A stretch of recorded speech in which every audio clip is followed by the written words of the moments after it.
Good morning મિત્રો, નમસ્કાર. આજે આપણે આ જ પ્રકરણની અંદર બીજી એક અંગિકા વિશે ચર્ચા કરવા જઈ રહ્યા છીએ. અગાઉના લેક્ચરની અંદર આપણે હરિતકણની સંરચનાને ખૂબ જ સારી રીતે સમજવા પ્રયત્ન કરેલો છે અને હરિતકણ કે જે પ્રકાશ સંશ્લેષણના કાર્ય સાથે સંકળાયેલી છે. અને આ જે હરિતકણ હતું એના બે આવરણ હોય છે, બાહ્ય પટલ અને અંતઃપટલ. તમે જાણતા હશો, બરાબર. અંતઃપટલની અંદરનો જે વિસ્તાર છે જેને સ્ટ્રોમા તરીકે ઓળખવામાં આવે છે, અને આ સ્ટ્રોમાની અંદર સિક્કાઓની થપ્પીની જેમ ગોઠવાયેલી પોલી કોથળીઓ હોય છે, અને આખી થપ્પીને કહેવામાં આવે છે મિત્રો ગ્રેનમ, બરાબર. પછી આ ગ્રેનમ એકબીજા સાથે જેની મદદથી જોડાયેલા હોય છે એને કહેવામાં આવે આંતરગ્રેનમ પટલ. આ ઉપરાંત આધારકની અંદર ડીએનએ બી હોય છે, પ્લસ રિબોઝોમ બી હોય છે. આ ઉપરાંત પ્રોટીન અને કાર્બોદિતના સંશ્લેષણ માટેના ઉત્સેચકો પણ હરિતકણમાં હાજર હોય છે. તો મિત્રો, આ રીતે આપણે અગાઉના લેક્ચરની અંદર ક્લોરોપ્લાસ્ટ મતલબ કે હરિતકણની સંરચનાને ખૂબ જ ડિટેલમાં સમજ્યા હતા. આજે આપણે એક નવી અંગિકા એટલે કે એના નામથી તો મિત્રો તમે પરિચિત જ હશો, અને આ અંગિકા જે છે પટલ વિહીન અંગિકા છે. ઓકે, એટલે હવે તમને તરત જ પ્રશ્ન થશે, અથવા તમે કદાચ વિચારતા બી હશો કે હા, કદાચ રિબોઝોમની ચર્ચા કરવાની હશે, કાં તો તારા કેન્દ્રની હશે. ઓકે, તો હા, આપણે આજે રિબોઝોમ વિશે સ્ટડી કરવાની છે કે રિબોઝોમ જે છે એનું સૌપ્રથમ એનું નિરીક્ષણ કરવાવાળા વૈજ્ઞાનિક હતા મિત્રો જ્યોર્જ પેલેડે. જ્યોર્જ પેલેડે નામના વૈજ્ઞાનિકે જ્યારે કોષને સુકોષ કેન્દ્રી કોષની વાત ચાલુ છે મિત્રો, અને આદિકોષ કેન્દ્રીમાં બી સેમ જ હોય છે. બંને વચ્ચે શું ડિફરન્ટ છે રિબોઝોમમાં, એ બી આજના લેક્ચરમાં મિત્રો આપણે સ્ટડી કરવાની છે. ઓકે, તો કોષની અંદર જ્યારે ઇલેક્ટ્રોન માઇક્રોસ્કોપનો ઉપયોગ કર્યો ત્યારે કોષમાં એમને સઘન કણ જેવી રચના જોવા મળી, અને એને આ વૈજ્ઞાનિકે રિબોઝોમ તરીકે ઓળખાવી છે. ઓકે, હવે રિબોઝોમ જે છે ને પટલ નથી, એ તો તમે જાણો છો, પણ હવે એવો પ્રશ્ન થાય કે રિબોઝોમ બનેલા શેના છે. તો પહેલાં તો આપણે એના હેડિંગને એક્સપ્લેન કરી નાખીએ, અને જેમ જેમ આપણે સમજતા જઈએ છીએ મિત્રો, એમ આપણે એ ટોપિકને અહીંયા બોર્ડમાં ઉલ્લેખતા બી જઈએ છીએ, રિબોઝોમ્સ. ઓકે, તો સૌપ્રથમ જ્યોર્જ, સાયન્ટિસ્ટનું નામ છે મિત્રો જ્યોર્જ પેલેડે, ઇલેક્ટ્રોન માઇક્રોસ્કોપ નીચે ઇલેક્ટ્રોન માઇક્રોસ્કોપ. આ એક એવું માઇક્રોસ્કોપ છે કે જેમાં સૂક્ષ્મમાં સૂક્ષ્મ વસ્તુ બી આપણે સારી રીતે જોઈ શકીએ. અમુક એવી અંગિકાઓ છે કે જે સંયુક્ત સૂક્ષ્મદર્શક યંત્રમાં બી જોવા મળે છે, જ્યારે અમુક અંગિકાઓને જોવા માટે ઇલેક્ટ્રોન માઇક્રોસ્કોપ મદદ કરતું હોય છે. તો ઇલેક્ટ્રોન માઇક્રોસ્કોપ નીચે જોતા કોષમાં સઘન કણિકામય રચના કે જે રિબોઝોમ તરીકે ઓળખાય તેને જોઈ. ઓકે, તો આપણે જે રિબોઝોમને આપણે સ્ટડી કરવાની છે એની રચનાને સમજતા જઈએ તો સૌથી પહેલાં તો રિબોઝોમ જ્યારે જોઈએ છીએ તો રિબોઝોમ કોષની અંદર બનાવવા માટે કયા ઘટકોની જરૂર પડે છે, તો રિબોન્યુક્લિક એસિડ. હવે ન્યુક્લિક એસિડની થોડીક તમને અહીંયા સમજૂતી આપી દઉં છું મિત્રો, કે ન્યુક્લિક એવો એસિડ કે જે ન્યુક્લિયસ જે છે, ન્યુક્લિયસ મતલબ કોષ કેન્દ્ર, બરાબર, કોષ કેન્દ્રમાં બનતો હોય છે, બરાબર. તો એવા બે પ્રકારના ન્યુક્લિક એસિડ છે. એક ન્યુક્લિક એસિડ છે મિત્રો ડીએનએ, બરાબર, અને બીજો ન્યુક્લિક એસિડ છે આરએનએ, બરાબર. તો બે પ્રકારના ન્યુક્લિક એસિડ છે જેની ડિટેલ મિત્રો આપણે પ્રકરણ નંબર 9માં મેળવવાની હોય છે, બરાબર. તો ડીએનએ જે છે એ પણ એક પ્રકારનો ન્યુક્લિક એસિડ છે, મતલબ કોષ કેન્દ્રીય એસિડ છે, અને આરએનએ પણ એક પ્રકારનો ન્યુક્લિક એસિડ છે. આમાંથી આરએનએ નામનો ન્યુક્લિક એસિડ છે એ રિબોઝોમ નામની અંગિકા બનાવવા માટે સંકળાતો હોય છે. ઓકે, તો મિત્રો થોડીક એક્સ્ટ્રા માહિતી લઈ લઈએ કે આરએનએ જે છે મુખ્યત્વે 3 ટાઈપ્સના હોય છે, બરાબર. એક એવો આરએનએ હોય છે જેને મેસેન્જર આરએનએ તરીકે ઓળખવામાં આવે છે. બીજો આરએનએ છે એને આરઆરએનએ મતલબ રિબોઝોમલ આરએનએ. થોડુંક તમને લાગે છે કે આ એવો આરએનએ કે જે રિબોઝોમ નામની અંગિકા બનાવવા માટે સંકળાય તો એને કહેવાય રિબોઝોમલ આરએનએ. મેસેન્જર આરએનએ મતલબ સંદેશાવાહક આરએનએ, બરાબર. ડીએનએમાંથી સંદેશાને લઈ જતી રચના. થોડુંક તમને એવું લાગે છે મેડમ આ શું કહેવા માગે છે. ઓકે, તો થોડુંક અહીંયા આપણે પહેલા પ્રકારની ચર્ચા કરી દઈએ. અને ત્રીજો છે ટ્રાન્સફર આરએનએ. ઓકે, 3 પ્રકારના આરએનએ છે: મેસેન્જર આરએનએ, રિબોઝોમલ આરએનએ અને ટ્રાન્સફર આરએનએ. ટ્રાન્સફર વહનનું કાર્ય કરે. તમને એમ થશે કે વહન કોનું કરે, સંદેશો કોનો લઈ જાય. આ તો તમારા માટે જે જરૂરી છે આજના લેક્ચરમાં એ તો તમને અંદાજ આવી ગયો કે એવો આરએનએ કે જે રિબોઝોમ નામની અંગિકા બનાવે તો એને કહેવાય રિબોઝોમલ આરએનએ. તો આ બંને આરએનએને આપણે થોડુંક વધારે ડીપમાં નહીં પણ ઉપર છેલ્લી માહિતી મેળવી લઈએ કે કોષ કેન્દ્રની અંદરની બાજુએ ડીએનએ હોય છે અને ડીએનએ જ બધી પ્રક્રિયાનું કંટ્રોલિંગ કરતું હોય છે. ડીએનએ એવો હોય છે કે જે કોષ રસમાં આવીને, આ વિસ્તાર છે અને કોષ રસમાં, આ કોષરસ કહેવાય. કોષરસની અંદર પ્રોટીન બને છે. ક્યાં બને છે? તો રિબોઝોમ નામની અંગિકા ઉપર. આ રિબોઝોમ નામની અંગિકા છે. તો ડીએનએમાંથી માહિતીને લઈને મેસેન્જર, આ રિબોઝોમ નામની અંગિકા ઉપર આવતો આરએનએ કયો છે? Messenger RNA. સંદેશો, ડીએનએ પોતાનો સંદેશો આરએનએને આપે તો એવા આરએનએને શું કહેવામાં આવે છે? Messenger RNA. ઓકે, અને આ મેસેન્જર આરએનએ અહીંયા આવીને મતલબ ગોઠવાશે. રિબોઝોમ નામની જે અંગિકા છે ત્યાં આવીને ગોઠવાશે. હવે કોષરસની અંદર વિવિધ પ્રકારના એમિનો એસિડ હોય છે. આ એ લખું એટલે એમિનો એસિડ એક પ્રકારનો, બીજા પ્રકારનો, એમ આવા કોષરસની અંદર 20 પ્રકારના એમિનો એસિડ હોય છે. ઓકે, આ એમિનો એસિડને લાવવાનું કામ કોણ કરે છે? Transfer RNA. લાવવું મતલબ વહન. તો શોર્ટ અને સિમ્પલ, ડીએનએમાંથી સંદેશો લાવતો આરએનએ મેસેન્જર આરએનએ, રિબોઝોમ નામની અંગિકા બનાવતો આરએનએ રિબોઝોમલ આરએનએ, અને એમિનો એસિડને લાવવાનું કામ કરતો એને કહેવાય ટ્રાન્સફર આરએનએ. તો આ તો તમને જસ્ટ મેં થોડીક કોઈ થિયરી છે મિત્રો, ધોરણ 12માં આના વિશે ભણવાનું છે, જસ્ટ મેં તમને જરૂર હતું એટલું સમજાયું છે. હાલ અત્યારે આપણે એની કોઈ ખાસ જરૂર નથી. ઓકે, તો અહીંયા તમને એક તો વસ્તુ ક્લિયર થઈ ગઈ કે જો રિબોઝોમ નામની અંગિકા બનાવી છે તો જરૂર છે રિબોન્યુક્લિક એસિડ. ચાલે, રિબોન્યુક્લિક એસિડ મતલબ કે આરએનએ પ્લસ કોની જરૂર છે? પ્રોટીન. આ બંને ઘટકો મારફતે રિબોઝોમ નામની અંગિકા બને છે. એટલે આપણે યાદ રાખવાનું છે કે આરએનએ મતલબ કે રિબોન્યુક્લિક એસિડ અને પ્રોટીન ભેગા થઈને જે અંગિકા બને, અંગિકા કઈ છે? રિબોઝોમ. ઓકે, એકે વસ્તુ નોંધીને બીજું, આ અંગિકા પટલમય છે કે પટલ વિહીન છે? તો પટલ વિહીન છે. Okay, clear. હવે આપણે જે રિબોઝોમ છે એના પ્રકારને ભણવાના છે મિત્રો, કે રિબોઝોમ કેટલા પ્રકારના હોય છે. ઓકે, તો રિબોઝોમને આપણે પ્રકારને સમજવા માટે 2 કોષને આપણે અહીંયા એક્સપ્લેન કરીશું. એક કોષ છે સુકોષ કેન્દ્રી કોષ, ઓકે, અને બીજો છે આદિકોષ કેન્દ્રી કોષ. તમે જાણો છો આ બંને વર્ડ્સથી તમે પરિચિત છો. એવો કોષ કે જેની ફરતે કોષ કેન્દ્ર પટલ ગેરહાજર હોય તો આપણે એને શું કહીએ છીએ? આદિકોષ કેન્દ્રી. ઓકે, અને એવો કોષ કે જેના કોષ કેન્દ્રની ફરતે કોષ કેન્દ્ર પટલ હાજર હોય તેને આપણે શું કહીએ? સુકોષ કેન્દ્રી કોષ. તો જો સુકોષ કેન્દ્રી કોષ હશે તો એના રિબોઝોમ હોય છે મિત્રો 80S પ્રકારના હોય છે, બરાબર. અને આદિકોષ કેન્દ્રી છે એમાં 70S પ્રકારના હોય છે.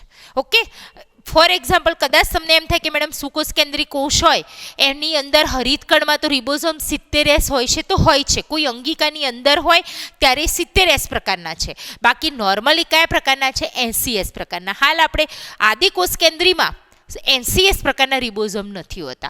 ઓકે, ટૂંકમાં આ કંઈક એવું વેલ્યુ બતાવેલું છે 80S અને 60S. ઓકે, હવે અહીંયા આપણને એસનો મતલબ સમજીએ છીએ કે એસ બતાવે છે શું. 70S હોય કે 80S હોય, આ એક એકમ છે, સ્વેડબર્ગ એકમ છે. જેમ મિત્રો તમે ગુરુત્વાકર્ષણ ના કોઈ એકમ તરીકે ન્યૂટન નામના વૈજ્ઞાનિકે એના દરેક નિયમો રજૂ કર્યા. ન્યૂટનની ગતિનો પહેલો નિયમ, બીજો નિયમ, અને વૈજ્ઞાનિકના માન ખાતર આપણે ન્યૂટનને બળનો એક એકમ તરીકે ઓળખીએ છીએ. એમ ઘણા વિદ્યુત પ્રવાહમાં એમ્પિયર છે, એવા ઘણા બધા એકમો છે. એમ અહીંયા આ 70S અને 80S એક પ્રકારનો સ્વેડબર્ગ એકમ છે. ઓકે, આ સ્વેડબર્ગ એકમ શું દર્શાવે છે એ સમજવાનું છે મિત્રો, કે આ એકમ જે છે એ અવસાધનના પ્રમાણને દર્શાવે. અવસાધનનું પ્રમાણ. ઓકે, હવે અવસાદન એટલે શું? તો આડકતરી રીતે અવસાદનનો મતલબ શું થશે? તો સાપેક્ષ રીતે આપણે બોલીએ છીએ કે સાપેક્ષ રીતે જો તમે કોઈ પણ 70S પ્રકારનો હોય રિબોઝોમ કે 80S પ્રકારનો, એમાં આ એસ જે છે કદ અને શું બતાવે છે? ઘનતાનું માપન બતાવે છે. ઓકે, એટલે તમને એટલો અંદાજ આવે કે 80S હશે એનું કદ અને ઘનતા વધારે છે, તો એને આધારે એનું અવસાદનનું માપન હોય વધારે હોય, અને 70S એનું પહેલાંની કમ્પેરિઝનમાં 80Sની કમ્પેરિઝનમાં કદ અને ઘનતા ઓછી હોય છે. તો અહીંયા એસની સમજૂતી આપણે મેળવી લીધી કે એસ શું બતાવે છે, મતલબ સ્વેડબર્ગ એકમ. હવે આ 70S અને 80S બંને જે છે એના ફરી બે પેટા એકમો છે.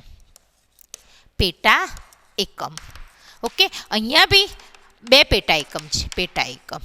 ઓકે, હવે જે પેટા એકમ લખું છે એમાં મિત્રો તમારે એક વસ્તુ ધ્યાન રાખવાની છે. બરાબર, પહેલાં તો 80S પેટા એકમ છે, એના મતલબ 80S જે એકમ છે કોનો એકમ છે? રિબોઝોમનો.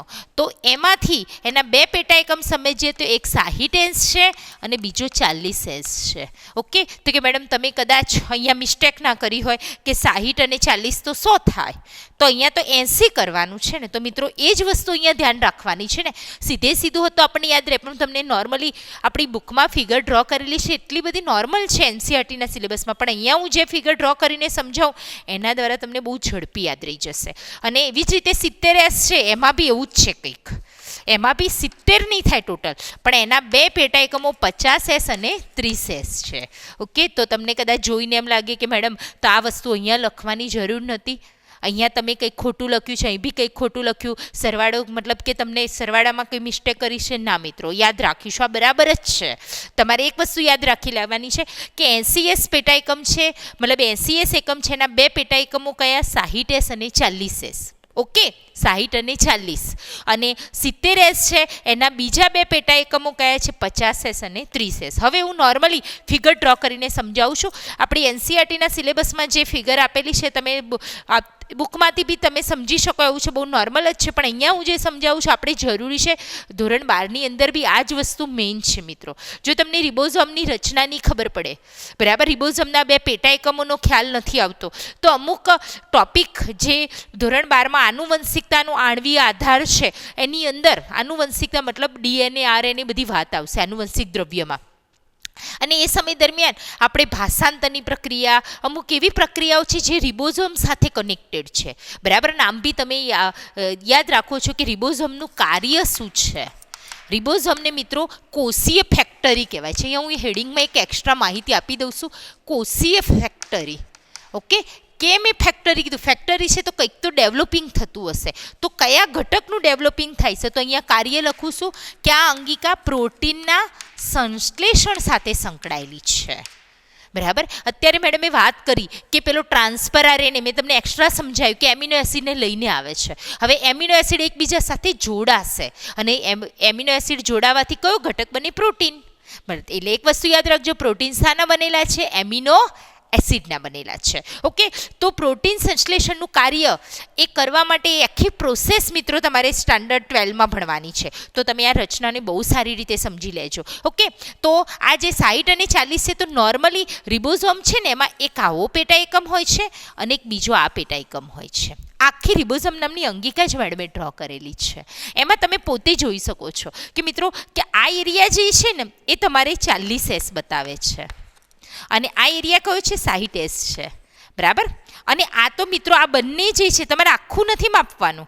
આ જે આટલો એરિયા છે મેડમ જ્યાં તમને નોર્મલી આમ રીતે ડોટ કરીને સમજાવી છે ને, એ તો આ બંનેનું કોમન એરિયા છે, એટલા માટે આ બંનેનું ટોટલ 100 નથી થતું ને. બરાબર, નોર્મલી આપણે સમજીએ છીએ મિત્રો કે કોમન એરિયા છે. દાખલા તરીકે બે રૂમ છે, અહીંયા હું સમજાવું. દાખલા તરીકે આ એક બોક્સ છે અને આ બીજું બોક્સ છે. આ બંને બોક્સ છે એને હું અલગ રીતે એના ડાયામીટરને મતલબ એના સપાટીને માપું છું, આનું બી અલગ રીતે સપાટીને માપું છું. ફોર એક્ઝામ્પલ, ચલો બંને 50-50 ચલો થઈ. ઓકે, તો બંનેનું માપ નોર્મલી વેલ્યુ 50 આવી, પણ આ જે છે એ બંનેને હું એક સાથે અડીને ડ્રો કરું છું આ રીતે ફરી, તો તમે માપશો ને મિત્રો, તો આ બંનેની જેમ 50-50 એમ 100 થાય તો આ ના થાય. કેમ? કારણ કે આ દિવાલ કેવી છે? બંનેની કોમન છે. બરાબર. મોટાભાગે બિલ્ડર મતલબ કન્સ્ટ્રક્શનની જે ભાષા હોય છે એમાં તો મકાનમાં કોમન દિવાલ રાખતા હોય છે, જેથી કરીને બંને ઘરની અંદર એક જ દિવાલ આવે છે, જેને કારણે શું થશે? ખર્ચામાં બી નોર્મલી પોસાતું હોય છે. નોર્મલી આપણે એ ભાષામાં તમને ખબર પડે છે. આપણે એ કન્સ્ટ્રક્શન લાઇનની ચર્ચા નથી કરવાની, જસ્ટ એવું મેડમે યાદ આવ્યું તો મેડમે તમને વાત કરી દીધી. પણ અહીંયા તમે એવું લઈ શકો છો કે અહીંયા અલગથી આખો એરિયા આ છે, આ બી આખો એરિયા છે, એટલે તમે માપો એટલે બંનેમાં લંબાઈમાં ફેર પડે ને. બરાબર. ક્ષેત્રફળમાં બી ફેર પડે. સેમ જ્યારે અહીંયા બંનેમાં કોમન છે, સેમ અહીંયા એવું જ થશે મિત્રો. 60 અને 40 કેમ પડ્યા? તો આ એરિયા અને આ એરિયામાં આ કોમન છે, એટલા માટે જ્યારે એને આખાને માપવામાં આવે છે ને ત્યારે એ આ બંનેના ટોટલ કરતાં ઘટતું હોય. જો હું આને આખા અલગ જ ડ્રો કરું પહેલાં બોક્સની જેમ, તો વેલ્યુ 100 વધે. ઓકે, તો આ તો જસ્ટ એક્સ્ટ્રા માહિતી આપી. પણ યાદ રાખો 40S એને શું કહેવામાં આવે? નાનો પેટા એકમ. અને આ નાનો પેટા એકમ છે ને મિત્રો, એ ધોરણ 12ની અંદર જ્યારે સમજશો ને ત્યારે આ નાના પેટા એકમ ઉપર કંઈક કાર્ય થતું હશે ને મોટા ઉપર કંઈક કાર્ય થતું હશે. જો અહીંયા તમારો કોન્સેપ્ટ ક્લિયર નહીં હોય કે નાનો પેટા એકમ રિબોઝોમનો એટલે શું, મોટો એટલે શું, તો તમને ત્યાં ચોક્કસ તકલીફ પડે. એટલે હાલ પૂરતું આટલું યાદ રાખીએ. અને 60 છે દેખાય જ છે મોટો પેટા એકમ. તો પ્રોટીન સંશ્લેષણ તો આદિકોષ કેન્દ્રીમાં બી થાય છે, તો એમાં બી સેમ આવી જ રીતે રચના હોય. એક મોટો પેટા એકમ હશે અને એક શું હશે? નાનો પેટા એકમ. તો આટલી વસ્તુ આપણે યાદ રાખવાની છે. આ વસ્તુને આપણે કેન્સલ કરીએ. જસ્ટ એક્ઝામ્પલ માટે મેડમે તમને એ બધું થોડુંક વાત કરી, બાકી આપણે સ્ટડી પર ફોકસ કરીએ છીએ. તો આ વસ્તુને યાદ રાખવા પ્રયત્ન કરીશું. પહેલી વસ્તુ કયા વૈજ્ઞાનિક આવે? કોલમમાં જોડકામાં પૂછતા રિબોઝોમ, તો સામેથી આપણે કોલમ મતલબ જોડકાવાળા પ્રશ્નોમાં જ્યોર્જ પેલાડે સિલેક્ટ કરવાનું રહેશે. ઓકે, જેમ કે કેમિલો ગોલ્ગી, તો ગોલ્ગી કાય. જેમ અમુક વૈજ્ઞાનિક હોય, અમુક અંગિકાને શોધી છે, આપણે એનસીઆરટીના સિલેબસમાં હોય એટલું આપણે તૈયાર કરવાનું છે. ઓકે, રિબોઝોમ કયા બે ઘટકોનો બનેલો છે? એક તો રિબોન્યુક્લિક એસિડ, અને એક્ઝેક્ટલી પ્રોપરલી આપે તો આપણે અહીંયા મેડમ લખી કાઢીએ રિબોઝોમલ આરએનએ. કયો RNA? Ribosomal RNA. Okay, transfer RNA નહીં, મેસેન્જર આરએનએ નહીં, રિબોઝોમલ. એ રિબોઝોમ બનાવવામાં ભાગ ભજવે. એટલા માટે તો એવા આરએનએને શું નામ આપ્યું મિત્રો? Ribosomal RNA. પ્લસ બીજું શું આવે? પ્રોટીન. આ તો તમે ઘણા સમયથી જાણો છો કે અંગિકા કેવી છે? પટલ વિહીન. એમાં બે પેટા એકમો 80 સુકોષ કેન્દ્રીમાં 80S હોય અને આદિકોષ કેન્દ્રીમાં 70S હોય છે. 80Sના બે પેટા એકમો 60 અને 40 છે, અને 70S છે એના 50 અને 30 છે. એસ શું બતાવે છે? એક સ્વેડબર્ગ એકમ છે, જે નોર્મલી શું બતાવે છે? કોઈપણ કોષમાં રિબોઝોમ છે એના અવસાદનનું માપન. ઓકે, અને અવસાદનના માપન મતલબ ઇનડાયરેક્ટલી શું? કદ અને ઘનતાનું માપન. અને મેન આ યાદ રાખજો, રિબોઝોમને કોષીય ફેક્ટરી કીધું. કેમ? કારણ કે પ્રોટીન સંશ્લેષણના કાર્ય સાથે સંકળાયેલી છે. તો આ રીતે મિત્રો આનો સ્ક્રીનશોટ વ્યવસ્થિત લઈ લો છો. આ 70S ને બી આપણે ડ્રો કરવો હતો. એક નાનો પેટા એકમ દોરી નાખીએ, અને એનાથી સહેજ મોટો પેટા એકમ છે. આ કયો છે? 30S. અને આ કયો બનશે? નીચેવાળો 50S. ઓકે, આ બંને પેટા એકમો અલગ અલગ એક જ ક્રિયામાં અલગ અલગ ફંક્શન સાથે સંકળાયેલા છે. હવે નેક્સ્ટ મિત્રો આપણે એક નોર્મલ આપણા એનસીઆરટીના સિલેબસમાં કોષરસ કંકાલ કરીને એક ટોપિક આપેલો છે, એને થોડુંક સમજી લઈએ છીએ મિત્રો. અને એના પછી પક્ષમ અને કસા વિશે એક વધારે ડિટેલમાં માહિતી લેવાની છે. ઓકે, કોષરસ કંકાલ બહુ નોર્મલ ટોપિક છે મિત્રો. ઓકે, અને થોડુંક મૌખિક બી આપણે સમજી લઈએ. ખાલી હેડિંગને એક્સપ્લેન કરું છું, અને એના 2-3 મુદ્દા છે એને આપણે યાદ રાખવાના છે. કોઈ પણ કોષ હોય છે ત્યારે એની અંદર કોષને આકાર આલવા માટે, કોષને મજબૂતાઈ આલવી છે કે એવા કોઈ કાર્યો કરવા છે, તો કોષની અંદર કેટલાક તંતુમય પ્રોટીનનો બનેલો કેટલીક રચનાઓ ખૂબ જ જાડી જાડી જેવી હોય છે, અને એને કહેવામાં આવે છે કોષ રસ કંકાલ. ઓકે, આ કંકાલ આપેલે મિત્રો એવું તમારે નથી સમજવાનું કે આપણા બોડીવાળા કંકાલ તંત્ર હાડકાના, આ વાત એ નથી ચાલતી. કોષની અંદર સમજો આ મેડમે એક કોષ દોરેલો છે અને કોષની અંદર ખૂબ જ અમુક આવા તાતણા જેવી રચના હશે, અમુક આવા તાતણા હશે, ઇવન કોષની અંદર અમુક આવી નલિકાઓ જેવી બી રચના હશે અને અમુક એવા તાતણા હશે કે જે નોર્મલી વચ્ચે વચ્ચે ગોઠવાયેલા, અમુક બહુ દૂર દૂર ગોઠવાયેલા હશે. આમાં મેં 3 ટાઈપ્સનું દોરેલું છે. અહીંયા સમજો છો, આ એક છે, આ બીજું છે ને આ 3 છે. આવા 3 પ્રકારની રચના ભેગી થઈને જે બનાવે એને કહેવાય કોષરસ કંકાલ. નોર્મલી કોષરસમાં વિશિષ્ટ પ્રોટીન મતલબ પ્રોટીનના તંતુમય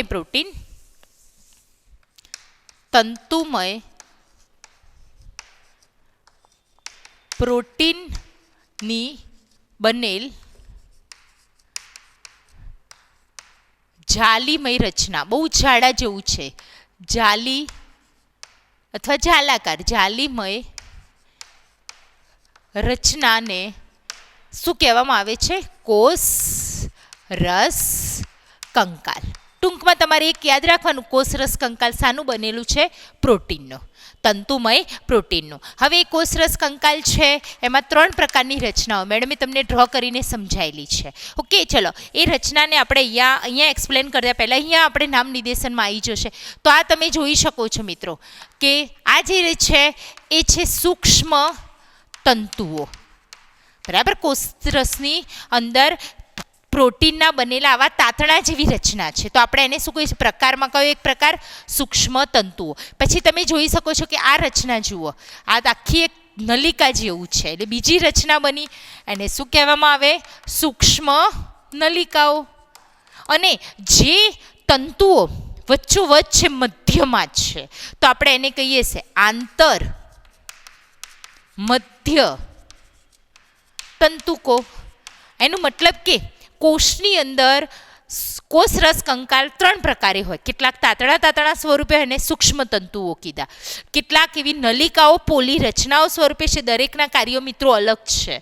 બરાબર, સૂક્ષ્મ નલિકાઓ જ્યારે કોષ હોય ને એનું જ્યારે વિભાજનની પ્રક્રિયા ચાલુ હોય, પ્રકરણ નંબર 10માં આવે મિત્રો, ત્યારે એ સમય દરમિયાન રંગસૂત્રોના વહનમાં મદદ કરે છે. હાલ પૂરતું સૂક્ષ્મ નલિકા યાદ રાખો છો. અને વચ્ચે છે જુઓ, થોડુંક મેડમ અહીંયા ફરી ચોકને ડાર્ક કરે છે અને તેને કહેવામાં આવે આંતર મધ્ય તંતુઓ. અને છેલ્લે આપણે આ કોષરસ કંકાલના ફંક્શનને સ્ટડી કરી દઈએ. એક તો કોષની અંદર હોવાથી છે ને કોષને શું પૂરું પાડે? યાંત્રિક મજબૂતાઈ પૂરી પાડશે, પ્લસ કોષના આકાર માટે તેમજ ચલિતતા માટે પણ જવાબદાર છે. આવા તંતુઓ જે છે ને એ કોઈ કોષ હોય ને એની નોર્મલી ચલિતતામાં પણ મદદ કરે, કારણ કે અમુક એવા એકકોષી સજીવો છે, બરાબર, સુકોષ કેન્દ્રી હોવા છતાં એકકોષી છે, હોઈ શકે છે. તો દાખલા તરીકે કોઈ લીલ લઈએ, ક્લેમિડોમોનાસ, તો એમનામાં કોઈકનામાં પક્ષમાં ને કસા હોય, પણ પરંતુ ઘણા એવા બી કોષો છે કે જે અચલિત હોય છે, મતલબ પક્ષમાં કે કસા. આના પછી આપણે ચર્ચા કરીએ તો એની અંદર એ કોષમાં પક્ષમાં ને કસા જેવું કશું હોતું નથી. તો એવા કોષોના હલનચલનમાં આવી કોષની અંદર રહેલી રચનાઓ મદદ કરે. તો આટલું મિત્રો યાદ રાખવાનું છે. નોર્મલી 3 એના પ્રકાર યાદ રાખવાના છે, એના ફંક્શન યાદ રાખવાના, અને મેઇન કોષરસ કંકાલ શાનું બનેલો છે? તંતુમય પ્રોટીનનો. બસ આપણે આટલું સમજવાનું છે. હવે આના પછી આપણે એક નવી અંગિકા ઉપર ચર્ચા કરવા જઈ રહ્યા છીએ. ઓકે, એને આપણે નોર્મલી ફિગરને ડ્રો કરવાની વધારે રહેશે. પહેલાં તો તમે આ કોષરસ કંકાલનો વ્યવસ્થિત રીતે સ્ક્રીનશોટ લઈ લો છો. ઓકે, હવે મિત્રો આપણે એક નવી અંગિકા ઉપર ચર્ચા કરવા જઈ રહ્યા છીએ. મતલબ એક રચના છે જેને આપણે કોષની અંદર નથી હોતી. યાદ રાખો, કોષરસમાં રચના નથી હોતી. હવે જે આપણે રચના સમજવાની છે, પક્ષમાં ને કસા છે, બરાબર. એના પછી આપણે ઘણી બીજી એવી રચનાઓને, મતલબ કે એના પછી તારા કેન્દ્રને સમજીશું, બરાબર. તો આ પક્ષમાં ને કસા જે હોય છે એની રચનાને સમજીએ છીએ, પક્ષમાં અને કસા, બરાબર. બંનેને આપણે સાથે સમજવાની છે, બરાબર. પ્લસ એના અંદર શું ડિફરન્ટ છે એને બી સમજીશું. તો કોઈ પણ કોષ લઈએ તો કોષ હોય, એ કોષની ફરતે કોષરસ પટલ હોય, અને આ કોષરસ પટલ છે એમાંથી કેટલીક એવી રચનાઓ કે જે કોષની બહાર ઉપસી આવે છે. બહાર ઉપસે એને બહિરુદભેદ કહેવાય, અને નોર્મલી રેસા જેવું હોય એને રોમમય બહિરુદભેદ, અને આવી રચનાને કહેવાય પક્ષમાં અને કસા. નોર્મલી એની ડેફિનેશનને મેડમ એક ફિગરથી ડ્રોસ કરીને સમજાવી. ચલો, આ એક કોષ છે અને કોષની અંદર આ કોષરસ છે, અને આ બહારના પટલને શું કહેવાય? કોષરસ પટલ. અને આ કોષરસ પટલમાંથી ઉપસેલી આવી રચનાને, આવી રોમમય બહિરુદ ભેદને શું કહેવાય? પક્ષ્મ કે કસા. બરાબર કે મેડમ બંને એક જ છે? તો ના, બંને જુદા છે મિત્રો. પક્ષ્મ અલગ છે, કસા અલગ છે. બંનેના કાર્યો સેમ છે. બંને નોર્મલી ચલિતતામાં મદદ કરે છે. ઓકે, તો પહેલાં આપણે એની ડેફિનેશનને સમજીએ છીએ કે કોષ રસ પટલમાંથી ઉત્પન્ન થતા રોમમય બહિરુદ ભેદ. બહિરુદ ભેદનો મતલબ એવો થાય મિત્રો, જે બહારની બાજુ ઉપસે છે રોમ જેવું, તો એને આપણે કહીએ રોમમય બહિરુદ ભેદ જોવા મળે છે, જેને કહેવાય પક્ષ્મ અને કસા. ઓકે, તો મેડમ કે પક્ષ્મ કેવું હોય અને કસા કેવું હોય? ઓકે, તો સિમ્પલ તમને કહી દઉં છું. દાખલા તરીકે કોઈ પણ કોષ હોય, એમાં નોર્મલી બહુ જ નાના નાના સૂક્ષ્મ વાળ જેવી રચનાઓ હોય તો પક્ષ્મ છે, મતલબ લંબાઈ ઓછી હશે. બરાબર. અને દાખલા તરીકે કોઈ કોષ લઈએ છીએ, બરાબર, એ કોષ ઉપર એક જ મતલબ કે લંબાઈમાં થોડીક મોટી સંખ્યામાં ઓછી એવી રચના ઉત્પન્ન થાય તો એને કહેવાય કસા. એટલે એક વસ્તુ તો દરેક મિત્રોને ખ્યાલ આવી ગયો કે કસા લાંબી હોય, પક્ષ્મ ટૂંકા હોય. ઓકે, બરાબર. કસા સંખ્યામાં ઓછી હોય, પક્ષ્મ સંખ્યામાં વધારે હોય. હવે પક્ષ્મ અને કસાના કાર્ય જ બંને ચલિતતા તો કરે જ છે, એની સાથે સંકળાયેલા છે, પરંતુ બંનેના કાર્યોમાં થોડોક માઇનોર ડિફરન્ટ છે. સમજો મિત્રો. દાખલા તરીકે પક્ષ્મ પેરામેશિયમમાં હોય છે તો આજુબાજુ મેડમ અહીંયા ડોટ કરે છે ને, સમજી લો કે આ કોઈ પ્રવાહી છે. ઓકે, આ પક્ષ્મની મદદથી આ પ્રવાહી પક્ષ્મ પ્રવાહીને ધકેલે છે, એટલે આ કોષ ગતિ કરે. ટૂંકમાં પક્ષ્મનું ફંક્શન શું છે, એનું કાર્ય શું છે? પ્રવાહીને ગતિ કરાવે છે. એટલે એને કારણે પ્રવાહી બદલ્યા કરે છે, પ્રવાહીમાં નોર્મલી ગતિ થાય. જ્યારે કસા શું કરે છે? કસા ડાયરેક્ટલી કોષના હલનચલનમાં મદદ કરે છે. મતલબ કે કસા એ કોષીય ગતિ સાથે સંકળાયેલું છે, જ્યારે આ કોષની ફરતે આવેલા પ્રવાહીની ગતિ સાથે સંકળાય. આટલો બંનેમાં ડિફરન્ટ છે. તો પહેલાં નોંધીએ છીએ મિત્રો કે પક્ષ્મ અને આપણે અહીંયા કસા લખીએ, બંનેના ડિફરન્ટને આધારે સમજીએ. તો પહેલું પક્ષ્મ હોય છે, શું હોય છે? ટૂંકા હોય અને વધુ સંખ્યામાં હોય. પેરામેશિયમ તો બહુ બધી સંખ્યામાં પક્ષ્મ હોય. અને કસા લખીએ. ઓકે, તો કસા હોય છે એ કેવી હોય છે? લાંબી છે, ચાબુક જેવી છે. અને એક કે બે ઓછી સંખ્યામાં કસા હોય તો લાંબી અને ઓછી સંખ્યામાં એક નહીં પણ નોર્મલી 1, 2, 3 કે વધારેમાં વધારે તમે ભણ્યા હતા મિત્રો કે ક્લોરોફાઇસી, ફિયોફાઇસી, રોડોફાઇસી. બરાબર. અને એની અંદર અમુક જે ક્લોરોફાઇસી હોય છે, ફિયોફાઇસી હોય છે, અને અમુક દાખલે રોડોફાઇસીમાં કસા ગેરહાજર હોય છે, એટલા માટે તેના બીજાણુઓ અચલિત હોય છે. પણ નોર્મલી કસા 2, 4, 8 એટલા સુધી હશે. પક્ષ્મો તો હજારોની સંખ્યામાં હોય છે. બરાબર. પેરામેશિયમ આપણે ડ્રો કરીએ નોર્મલી, તો પેરામેશિયમની અંદર તમને ખ્યાલ છે કે એના બોડી પર ખૂબ જ સૂક્ષ્મ પક્ષ્મ બહુ જ સંખ્યામાં, પેલી કસાની જેમ લિમિટેડ નથી હોતા. ઓકે, એટલે એક આ ડિફરન્ટ. ઓકે, પક્ષ્મ કોષોની ફરતે રહેલ પ્રવાહીની ગતિ કરાવે. ઓકે, અને જ્યારે કસા છે કોષની ગતિ કરાવે, મતલબ કોષીય ગતિ માટે જવાબદાર. બરાબર. મતલબ કે કોઈ પણ પ્રવાહી હોય એમની અંદર કોઈ કોષ છે તો પક્ષ્મના હલનચલનથી પ્રવાહી ખસશે એટલે કોષને ગતિ મળશે. અને જ્યારે કસા શું કરે છે? રીતસરની કોષના ગતિ માટે જવાબદાર છે. જેમ આપણા પગ છે તેની મદદથી આપણે ગતિ કરીએ, સેમ એવું જ છે કંઈક. ઓકે, તો આ રીતે બંનેનો મેઇન ડિફરન્ટ છે. આદિકોષ કેન્દ્રીય અને સુકોષ કેન્દ્રીયની આદિકોષ કેન્દ્રીયમાં બી પક્ષ્મ અને કસા છે. ઓકે, તમે જાણતા છો બેક્ટેરિયાની કસા હોય ને, ચલિત બેક્ટેરિયા હોય તો કસા હોય, અચલિત હોય તો ના હોય, બરાબર. પણ આદિકોષ કેન્દ્રી સુકોષ કેન્દ્રીની પક્ષમાં ને કસામાં રચનામાં ડિફરન્ટ છે. આપણે ભણીએ છીએ મિત્રો સુકોષ કેન્દ્રી. તો અહીંયા હું જે તમને આકૃતિ ડ્રો કરીને સમજાવું છું એ આકૃતિમાં જ ઘણા એવા મુદ્દા એક્સપ્લેન થઈ જશે. એ આકૃતિને સારી રીતે ડ્રો કરવાની, એના નામ નિર્દેશન મેડમ કેવી રીતે એક્સપ્લેન કરે, કેવી રીતે સમજાય, એ પ્રમાણે તમારે એના સેન્ટેન્સને બનાવી દેવાના હોય છે. મેઇન આ બંનેના કાર્ય તો મેડમ વચ્ચે કોમન જ લખે છે. મતલબ કે હલન ચલન, મતલબ કે બંને ઇનડાયરેક્ટલી કોના સાથે? પ્રચલન સાથે સંકળાયેલા. મતલબ હલન ચલન માટે જગ્યા બદલે છે તો પ્રચલન સાથે. ઓકે, તો આ બંને ચલિતતા સાથે સંકળાયેલા છે. નેક્સ્ટ હવે આપણે એની રચનાને સમજીએ છીએ. જ્યારે પક્ષમાં હોય કે કસા હોય તો આ બંનેની આ જે ઉપસેલી રચના હોય ને મિત્રો, આરે રચના અને મેડમ અહીંયા એને શું કહેવામાં આવે છે? બંનેમાં એક જ રચના છે, એને કહેવાય અક્ષ સૂત્ર. સમજજો, અક્ષ સૂત્ર દેખાય છે, બરાબર. પક્ષમાં ને કસાની ઉત્પત્તિ ક્યાંથી થાય? તો તારા કેન્દ્ર હોય છે ને, આપણે આના પછી ટોપિક ભણવાનું છે, પણ તલ કાયમાંથી ઉત્પન્ન થશે. પક્ષમાં ને કસાની ઉત્પત્તિ શેમાંથી થાય? તારાકાય જેવી રચના ધરાવતા તલ કાયમાંથી એની ઉત્પત્તિ થશે. ઓકે, હવે એની જે આ અક્ષ છે તો અક્ષની અંદર નોર્મલી આ એક અક્ષ છે ને, એને દાખલા તરીકે આપણે આમ થોડીક મેડમ થોડીક પહોળી દોરે છે આ બંનેની અક્ષને.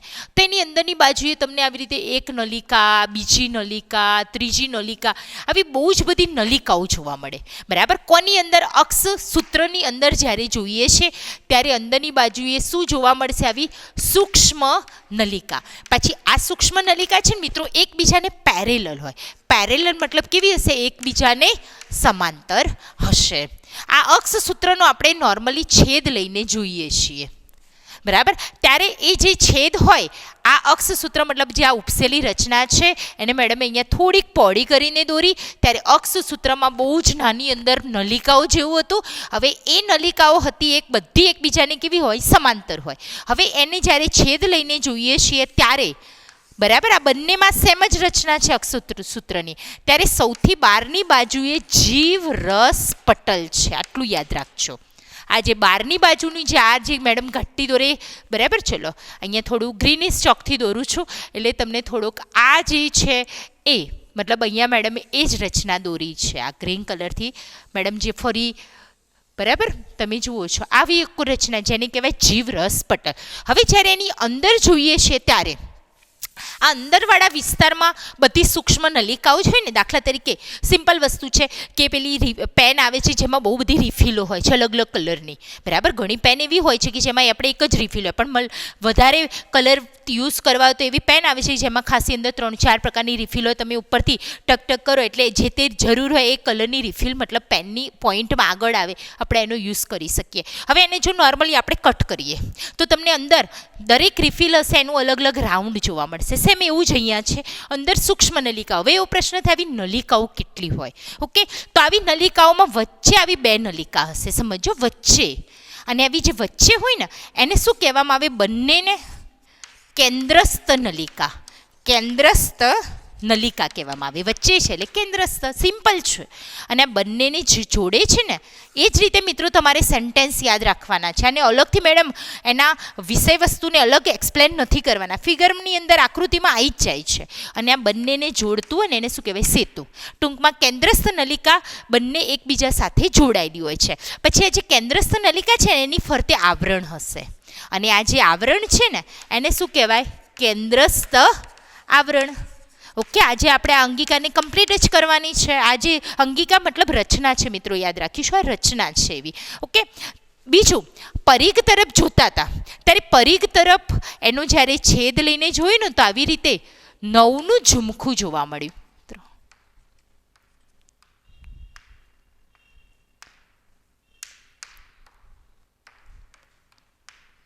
ઓકે, તો પરિઘ તરફ જ્યારે જોયું ત્યારે જોડમાં જુઓ, પરિઘ તરફ એમને જોડની અંદર આવી સૂક્ષ્મ નલિકાઓ જોવા મળી. સમજો હો, કેન્દ્રમાં છે ને મિત્રો બંને જ અલગ છે.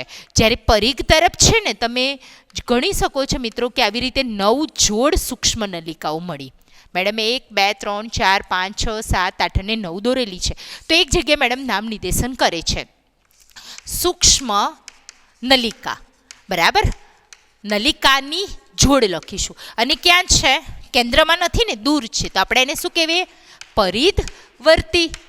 ઓકે, તો આને આધારે તમે થોડુંક તો અંદાજ લગાવો કે ટોટલ સૂક્ષ્મ નલિકાઓ કેટલી છે. તો ટોટલ 20 છે. કે મેડમ કેવી રીતે?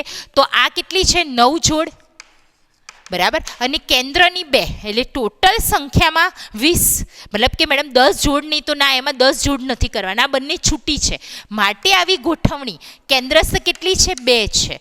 2 લખીએ આપણે સંખ્યામાં, એક જોડ નહીં લખીએ, અને એને કારણે આની ગોઠવણીને 9 + 2 કહેવાશે.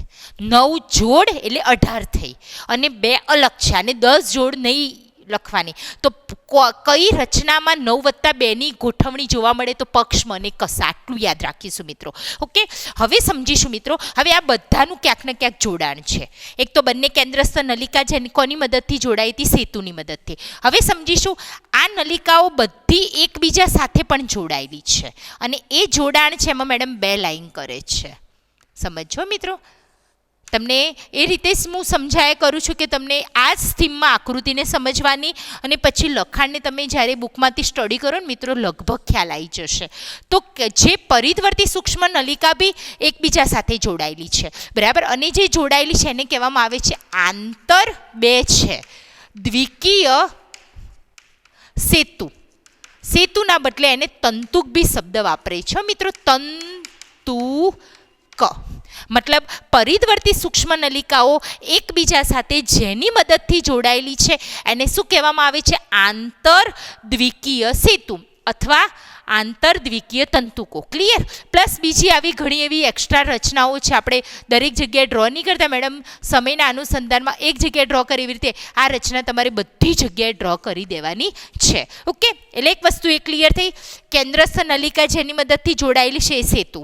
પરિધ તરફ 9 જોડ છે, પાસેની એકબીજા સાથે કોની મદદથી જોડાયેલી છે? યાદ રાખીશું, આંતર દ્વિકીય સેતુ અથવા તંતુકો.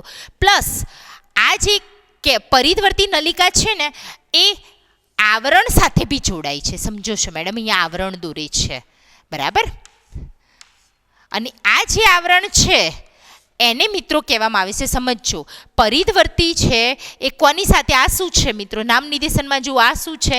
કેન્દ્રસ્થ આવરણ. તો પરિધવર્તી નલિકા કેન્દ્રસ્થ આવરણ સાથે બી જોડાયેલી છે, અને આને કારણે તો જાણે રાઉન્ડમાં તમને એવું લાગતું છે ને, જાણે આ શું લાગે છે? આ કેન્દ્ર લઈએ તો આ શું લાગે? દાખલા કે આ રાઉન્ડ છે, એની અંદર આ કેન્દ્ર હોય, તો આ રીતે મેડમ દોરે તો તમને થોડોક તો અંદાજ આવવા માંડ્યો કે મેડમ હા, ત્રિજ્યા જેવું લાગે છે. તો એને આધારે યાદ રાખીશું કે પરિધવર્તી સૂક્ષ્મ નલિકાઓ કેન્દ્ર નલિકાના આવરણ સાથે કોની મદદથી જોડાયેલી છે? ત્રિજ્યાવર્તી તંતુકની મદદથી. એ કેટલા હોય? સંખ્યામાં 9 હોય. કેમ? કારણ કે 1 2 3 4 5 6 7 8 9 થઈ ગયા ને 9. તો ત્રિજ્યાવર્તી તંતુકની સંખ્યા પૂછે તો 9. ઓકે, પરિધવર્તી સૂક્ષ્મ નલિકા પૂછે તો 18, કાં તો 9 જોડ. કેન્દ્રસ્થ 2, એક જોડ નથી બોલવાનું. માટે આવી ગોઠવણીને, પક્ષમ અને કસાની ગોઠવણીને શું કહેવામાં આવે? 9 + 2. ઓકે, તો આ રીતે તમારે એની રચના છે એને તમે મેં મેડમે જે રીતે સમજાયું છે એ રીતે તમારે સ્ટડી કરવાની રહેશે. ઉત્પત્તિ એક લખી કાઢીએ છીએ કે પક્ષમ અને કસાની ઉત્પત્તિ શેમાંથી થશે? તો તારા કેન્દ્ર જેવી રચના ધરાવતા તલકાયમાંથી. ઓકે, તલકાયમાંથી થાય છે. આટલું એક યાદ રાખવાનું. કાર્ય નોર્મલી બંનેનું હલનચલન એટલે કે પ્રચલન સાથે. પક્ષમ અને કસાના ડિફરન્ટને આપણે સમજ્યા, પ્લસ એની રચનામાંથી ઘણા ઓબ્જેક્ટિવ બને છે મિત્રો. આમાં મિસ્ટેક ના કરતા. આ બંને રચના પક્ષમ અને કસામાં ઇક્વલ જ છે, પરંતુ આદિકોષ કેન્દ્રી અને સુકોષ કેન્દ્રીની પક્ષમ અને કસામાં ફેર છે. આપણે જે ડ્રો કર્યું છે સુકોષ કેન્દ્રીનું છે. ઓકે, તો આ રીતે આપણે પક્ષમ અને કસાને સ્ટડી કરી, રિબોઝોમને સ્ટડી કરીને એક નાનો ટોપિક હતો કોષરસ કંકાલને. ઓકે, નેક્સ્ટ લેક્ચરની અંદર આપણે મિત્રો તારા કેન્દ્ર કે જે કોષ વિભાજન સાથે સંકળાયેલી છે અને એક પટલવિહીન અંગિકા છે, અને એમાં પણ પ્રાણી કોષમાં જ, અને એમાં પણ સુકોષ કેન્દ્રી પ્રાણી કોષમાં હાજર છે, એને નેક્સ્ટ લેક્ચરમાં સ્ટડી કરીશું. Thank you.